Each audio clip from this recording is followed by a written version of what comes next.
Funding for Market Journal is provided by the Nebraska Soybean Board. Animal agriculture is vital to Nebraska. Livestock production not only contributes to our food supply, but also helps our rural communities. Livestock provides revenue for schools, creates jobs, supports Main Street, and enhances the future for farm families. The Nebraska Soybean Board's Animal Agriculture Initiative works to encourage growth of responsible livestock enterprises to benefit agriculture and Nebraska.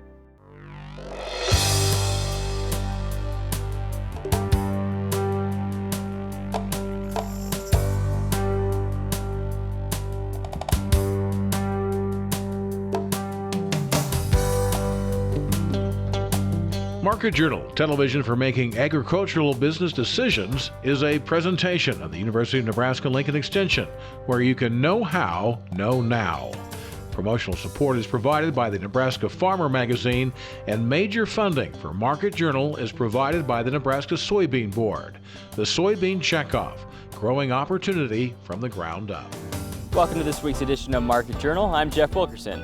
We're reporting this week from the Gudmundsen Sandhills Laboratory Open House. Located near Whitman, this ranch spans into Grant, Hooker, and Cherry counties. It includes 1,200 acres of sub-irrigated and wetland meadows, along with 11,600 acres of upland Sandhills range. On the show this week, we'll look at cattle markets with Jim Robb. Jeff Peterson will talk about options for producers who may have contract issues with a short crop. We'll look at aflatoxin concerns in corn, and we'll show you our coverage from the Soybean Management Field Day in David City. Jim Robb is our marketing analyst this week. When we last spoke with Jim in February, we talked about concerns in foreign demand and the overall economy. Those issues now sit in the background to the historic drought spreading throughout the country. We talked with Jim again on Wednesday. We know there's a lot of things going on with this drought. There's a short supply, corn prices are high. A lot of forage experts say that not only is forage going to be tight, but even with rain, pastures are beyond help. So for a cattle producer now, is there at all a light at the end of this tunnel? I think there is a longer term light at the end of this tunnel. We already have tight cattle supplies. We have some major adjustments going on because of the high feedstuff costs in the U.S. Dairy industry, pork industry, broiler industries. So we're looking at higher cattle prices ahead, especially in the second half of 2013. But we need a normal corn crop from a U.S. perspective to happen, and that's a ways down the road. With overall cattle supply, do you see that it could go further? Is there more culling in store? I think there is more culling ahead. I think the U.S. cattle inventory numbers will be down significantly on January 1, 2013, probably down again on 2014. From an economic perspective and from a natural resource perspective, this type of drought is a multi-year recovery process, so we won't see an immediate ramp up in the U.S. cattle numbers. Let's look at ethanol. How effective would any level of ethanol mandate be? There are a lot of governors that are now signing waivers or asking for a waiver. How effective would it be if it happened? Well, I think there's a lot of moving parts in that whole ethanol debate. What we're really talking about is changing the mandated level of usage. And if we look at it and how the oil industry is structured and how this is really an octane issue, that there's many moving parts that have to adjust, and the ethanol price or the profitability of producing ethanol is a function not only of corn costs, but the price of oil. So when we look overall and we look at a lot of economic studies that have been done recently, we'd have to say that even changing the mandate is probably a smaller impact on corn prices than many people perceive. And it could be probably less than 50 cents a bushel, given the nature and the structure of the industry. With that said, with no immediate relief to be seen in the corn industry, what advice do you give to a guy who has to buy it? Well, I think we're in a very high price range plateau, and the risk is, in terms of looking ahead to the next several months, that corn costs can actually, from a producer's perspective, actually go higher. So I think we have to do we can't just wait and look ahead and say things are going to get better. It's really going to take that 2013 crop. So if you have some feed needs, it may be better to get some of those locked in earlier rather than gambling on trying to pick those up in the winter months, for example. You mentioned today that the export market increased a lot last year. What are you looking at this year for cattle? For the beef side and for this whole industry, The export side was really a driver of our record high prices in 2011. We're not exporting as much beef tonnage as we did a year ago, so it's not the driver that it was last year. We're really relying on the domestic consumer, and domestic consumer demand has remained rather strong. Another aspect of that trade story is the amount of cattle that we import in the U.S., especially from Mexico. Those numbers are still high because of the drought in Mexico, but we're already seeing a pull down there in recent weeks and a pull down in the number of feeder cattle coming south from Canada. In fact, we could see largest in several years U.S. feeder cattle exports to Canada. So the whole mix is sort of changing right in front of us, and we're really at that critical time where a lot of those things are going to change. Let's talk more about that domestic consumer. Do you see that his or her demand for the meat continues in either beef, poultry, pork? Do you think they'll still consume? They will still consume it, but if we look at it, economist perspective, demand has really two strong dimensions. It has the price side and the quantity that they're going to consume. So it's really a relationship. We see that beef demand is still posting year-to-year increases for the domestic consumer. We actually see that U.S. consumer domestic demand for chicken and pork has actually been declining for several quarters in a row. I think they'll still be strong buyers, but we're at record high price points.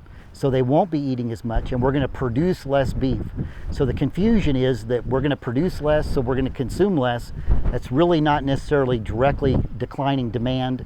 I think demand stays pretty strong in here, but we're going to see a consumer that is really feeling the pinch, and at record high beef prices, and if they continue to move higher, which they probably will, we're going to see some consumer shuffling probably happening at the meat case.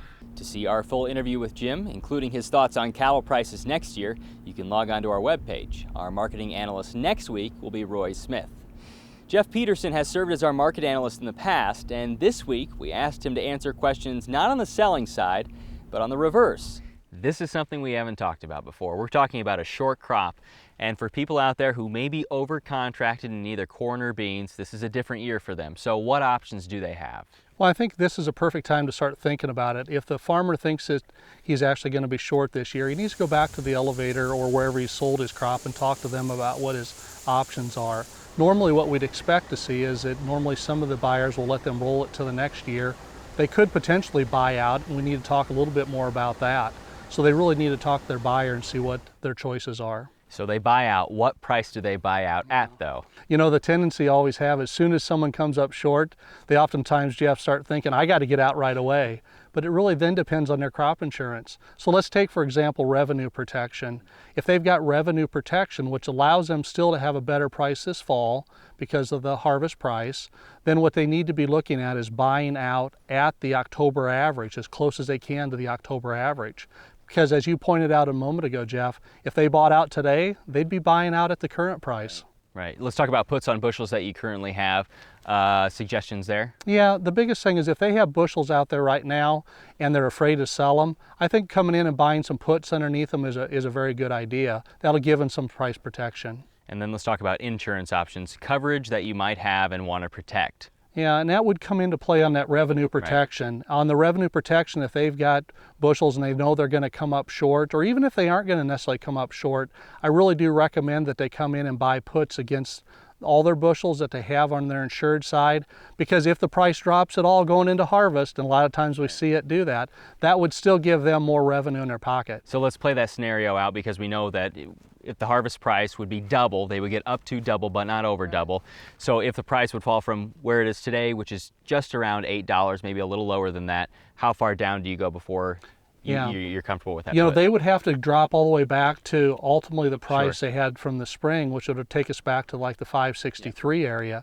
So the put would protect them all the way down. I'd recommend coming in and buying something with a strike price pretty close to where the market is today. In your opinion, is this a common problem that we're seeing across the state? I know it's probably hit or miss, but this is probably something that people haven't had to deal with before. You know what this isn't, Jeff? This is a problem that they haven't had to deal with very much at all. And it doesn't affect just Nebraska. It's actually a problem that spreads all across the Corn Belt. And that's what makes it so serious. Do you see a lot of guys going in and playing futures right now? Not really, not too much. I mean, even though it's tempting at times, this is a market that's going to be very volatile now and going forward. So I'd still recommend using the option side. If you were to go in futures, anything to keep in mind there or anything to be wary of? Exactly. If they are going to futures, the biggest thing they want to do, and let's say they wanted to make a sale and the prices were going to go much higher, make sure they've had a good discussion with their lender and make sure their lender's on board. Make sure they've also had a good discussion with their partner, whether it's their wife or another business partner, that they're comfortable if they do have to make margin calls, that they're comfortable making those. Combines are already making passes in certain portions of Nebraska. Corn has advanced rapidly throughout the growing season, but drought conditions may have also fostered the risk of aflatoxin. We talked about that concern this week with Mike Carlson and Tamra Jackson-Ziems. Well, at this point, of course, we haven't harvested but a very small percentage of corn in Nebraska. And in those areas, it's particularly from fields that are not irrigated, so have experienced a lot more drought injury than most others. I just want to say that up front.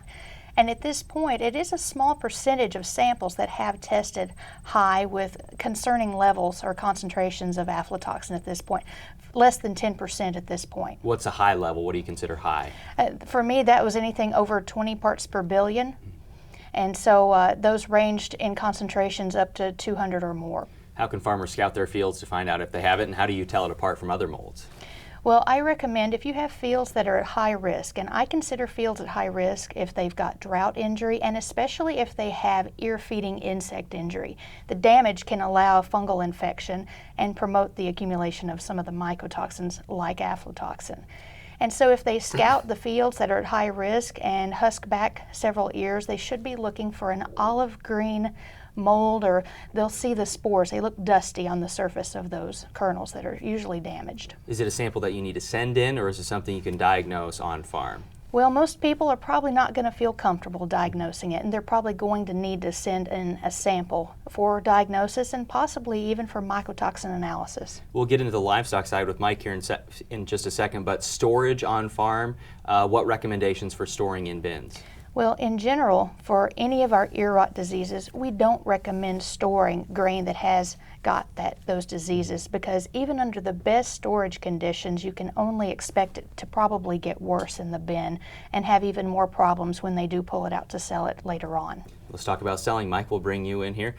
Selling to elevators, it's illegal to blend this in, correct? That's right, and the concentration that can be used for various livestock depends upon the species and what the animals to be used for. For example, for dairy cattle, if you're going to feed it to dairy cattle, the concentration can be no more than 20 parts per billion. If you're going to feed it to finishing or feedlot cattle, then the concentration is increased to 300 parts per billion. But it is illegal under federal regulations to blend contaminated grain down to a concentration that is tolerable. If you want to use it on farm, you can, but to blend it and sell it to somebody else, particularly across state lines, is illegal under our regulations. How does it affect the animal? What's the concern there? And specifically, I guess we could look at all the animals, but overall, what's the effect that it has? Aflatoxin is a liver poison. If it's present in high enough concentration, it damages the liver and can threaten the life of the animal. A more chronic exposure depends a little bit on the species. It's been associated with immunosuppression, so it can increase the risk of infectious disease. Performance issues, they don't do as well. And then in humans, it is a very potent liver cancer causing agent, and that's why it's regulated in the human food chain also. For farmers that might try to get away with blending this in to a higher level, how can they get caught down the road? Is there a way? Truthfully, it would probably be very difficult to catch them. I couldn't speculate on that. My recommendation is don't do it. Don't run that risk. For dairy cows, can you find it within the milk that they sell? Yes. If the animal does consume contaminated grain, it can appear in the milk. Oh, the literature says 12-ish hours later. And aflatoxin M1 is regulated in milk. Anything above a half a part per billion in milk cannot be sold. So dairy farmers should have their corn checked. If they're buying 2012 corn, they should have it checked for aflatoxin before they purchase it to make certain they don't get caught after the fact with violative concentrations in milk. You can find more information on aflatoxin, including neb guides, on the Crop Watch website. A good portion of today's talks at the Gudmundsen Sandhills Lab Open House centered around drought conditions affecting Nebraska. We looked at those issues with UNL Extension range and forage specialist Jerry Volesky. We started by asking about conditions here at Gudmundsen. Well, things continue to be very dry, of course, and as far as the range and pastures, we're really turning completely brown in terms of the conditions have been so dry, have really gone into a summer dormancy. If it would so happen that rain would come across this area and the pastures would green up a bit, is that a situation you advise people not to put their cattle out again? That's right, and there is a chance over the next month as we get into even mid or late September with some rain, we would possibly stimulate some growth in particularly cool season grasses, maybe the warm seasons, but it's generally a recommended practice that because of the stress those grasses have been in because of the drought, and in a lot of cases grazing pressure this year has been a bit heavier, that they do not try to go out there and graze that new growth that comes in. What we really are suggesting is to allow those plants some time to recover, and really when we talk about recovery after a drought, it's got to have some substantial, significant rains first before those grasses can start to rejuvenate themselves. Let's look forward to next spring. With the plans that are out there now, we don't know if it's going to rain an inch or 10 inches in the off season, so what are you advising producers to do to get ready for next spring? Well, first of all, as spring's quite a ways away, and it may be a little too early to do some really serious or significant planning, but there are a number of things that could be done at this time, and one of them is to really take a close look at the grazing that they did this past year in terms of their different pastures, in particular when they were grazed, how heavily they had to graze them, kind of make an inventory or record some of that information. And then as we get into more the winter months and into early spring, watching what the precipitation has done over the past winter or dormant season. But and maybe also even consider some of the spring outlooks as far as the precipitation forecasts, and then when they got all that information together, really put together the full grazing plans of how they might execute the different pasture rotations. If they do have a cropland available, they might also start considering what type of spring forage crops they could plant, providing there would be some precipitation to get those to grow. This drought is forcing a lot of people to use forage they might not be used to. What do you recommend when you're using so many different kinds of forages and some that you haven't used before? Well, that's right. A lot of different forages, whether it be baled, salvage, dryland corn silage, different types of hays, hay that's come from different locations that you may have not be familiar with or have purchased. And so with that uncertainty, it's probably going to be very important that producers do some testing. In the case of some of those annual feeds like the dryland corn, for example, nitrates are always a concern, whether it be baled or even after the dryland corn's been ensiled, there still is the potential risk for some nitrates. On a lot of the grass hays, if we have some inkling that the quality is going to be quite low, getting it tested so the producer can better formulate or balance some rations when they do feed that to their livestock this winter and next spring. We'll have more on the drought next week as Matt Stockton talks about the difficulty a rancher might have in making decisions about culling and feeding. 91% of Nebraska soybeans were setting pods as of the latest USDA report. At the Soybean Management Field Day in David City, we asked Lauren Giesler about problem areas now popping up in those fields across the state. Well, this time of year, when we're in the fill time, is when we'll see some of our diseases like sudden death syndrome and brown stem rot, particularly irrigated fields for those, but some of our dryland fields are showing some of those symptoms also. If growers are seeing pockets in the field, a lot of times there'll be circular patches. They may be on the turnarounds at the ends. Some of those patches could be due to sudden death syndrome or brown stem rot. With them, a lot of times the foliar symptoms, they'll see some upper canopy damage where they'll see chlorotic spots in the upper leaves.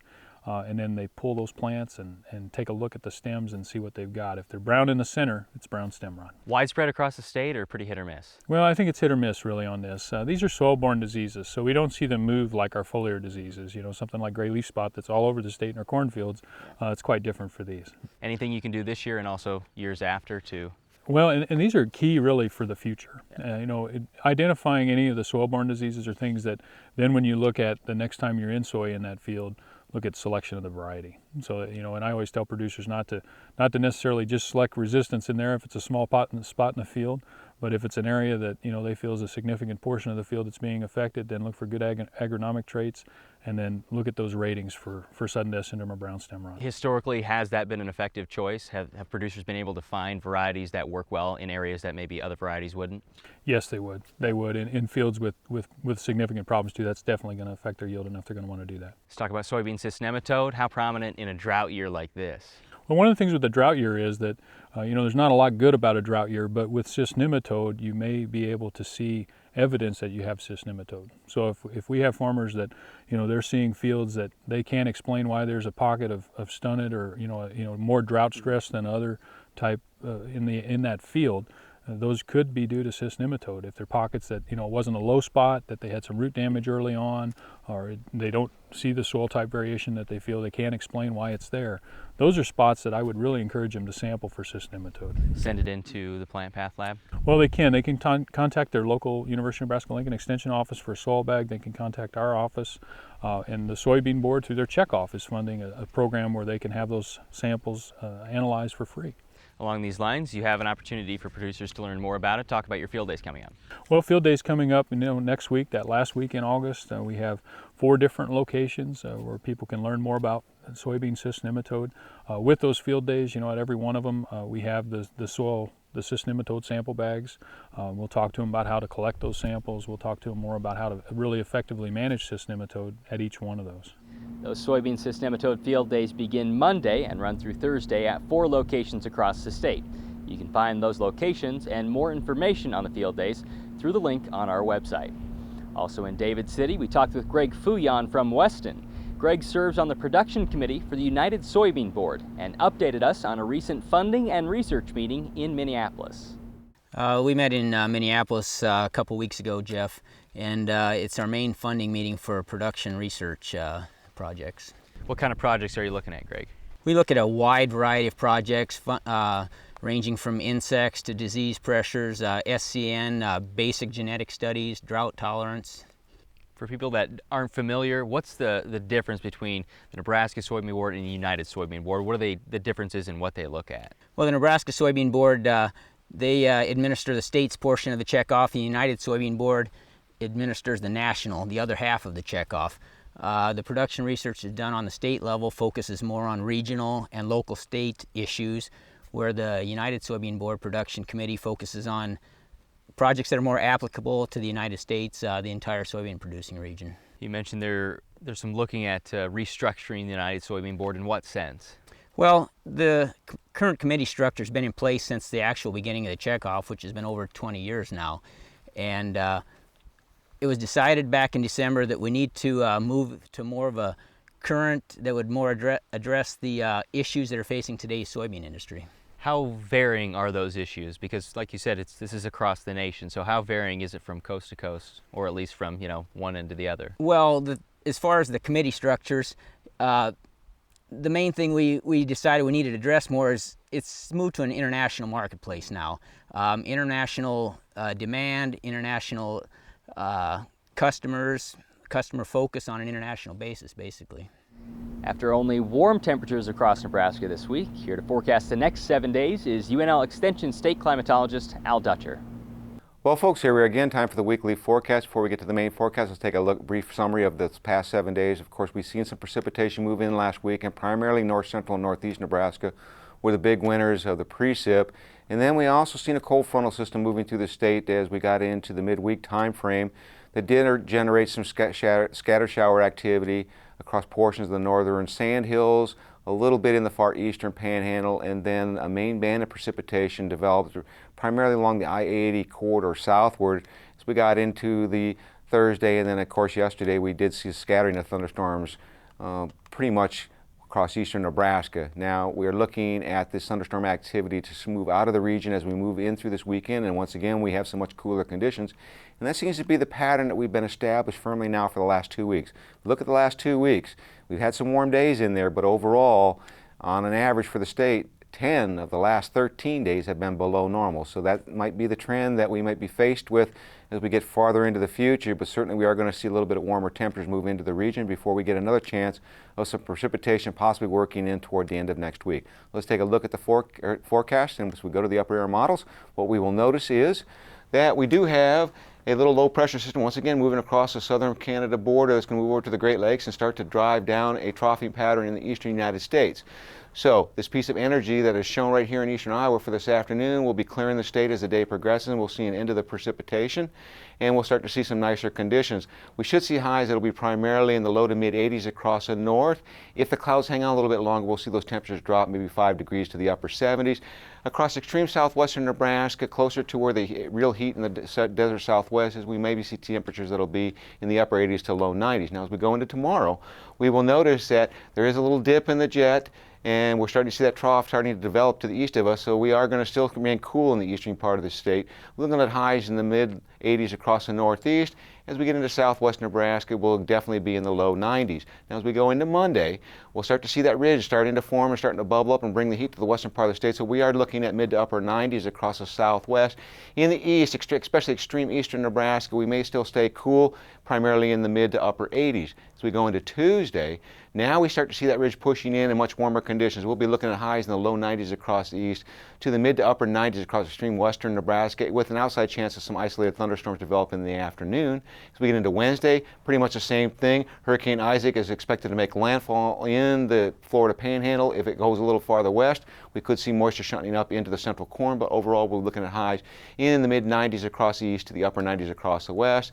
Thursday, pretty much the same thing. The highs centered right over top as we look at highs in the upper 80s across the northwest, possibly even seeing the lower to upper 90s across the south. And as we get into Friday, pretty much the same conditions. We're looking at highs in the upper 80s north to around the mid 90s south. 8 to 14 day forecast next Thursday, the following Tuesday, above normal temperatures. And in terms of precipitation, the tri-trend continues, especially for the western half of the United States. Thanks, Al. Remember, you can submit a soybean-related photo through the Market Journal mobile app for your chance to win an iPad. Rules and instructions can be found on the Market Journal website. Current photos can be viewed and liked on our Facebook page. Next week, Roy Smith is our marketing analyst, and we'll have more from this open house. Until then, thanks for watching. From the very windy Gudmundsen Sandhills Lab, I'm Jeff Wilkerson. We'll see you next week. Join Market Journal online at marketjournal.unl.edu. You can also follow us on Facebook and Twitter. Promotional support is provided by the Nebraska Farmer Magazine. Funding for Market Journal is provided by the Nebraska Soybean Board. The Soybean Checkoff, growing opportunity from the ground up. Market Journal is produced by the University of Nebraska-Lincoln Extension, where you can know how, know now. Funding for Market Journal is provided by the Nebraska Soybean Board. America's export of soybeans helps the U.S. maintain a positive agricultural trade balance. Nebraska contributes half of its soybeans for export. The protein and oil content in soybeans enhance the growing demand for higher protein diets. The Nebraska Soybean Board promotes research to develop new soybean varieties with higher protein and oil content for major agricultural markets. The Nebraska Soybean Checkoff, growing opportunity from the ground up.